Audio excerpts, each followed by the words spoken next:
केंद्र सरकारचे गृहमंत्री अमित शहा यांनी जो नवीन कायदा पारित करण्याचा निर्णय घेतला आहे, त्या कायद्यामध्ये अपघात झाल्यानंतर अपघात झालेल्या व्यक्तीस घटनास्थळी सोडून गेल्यावर त्या ड्रायव्हरला 10 वर्षाची कारावासाची शिक्षा व 7 लाख रुपये दंड नमूद केले आहे. तो सर्व ड्रायव्हर लोकांकरिता व सर्वसामान्य वाहन चालकांकरिता क्रूर निर्णय असल्याने सदरील कायद्याच्या विरोधात हिमायतनगर तालुक्यातील चालक मालक संघटनेच्या वतीने लोकशाही मार्गाने येत्या दिनांक 4 जानेवारी 2024 रोजी सकाळी 9 वाजेपासून स्टीअरिंग छोडो आंदोलन करून चक्काजाम आंदोलन करण्यात येत असून जोपर्यंत शासन निर्णय रद्द करणार नाही तोपर्यंत आम्ही गाडीच्या स्टीअरिंगवर बसणार नाही.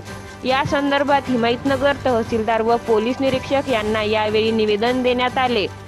यावेळी निवेदनकर्ते दत्ताभाऊ बक्केवाड, राज राजेगोरे, संतोष पुठ्ठेवार, अमोल चौरे यांच्या तालुक्यातील अनेक ड्रायव्हर बांधव मोठ्या संख्येने उपस्थित होते.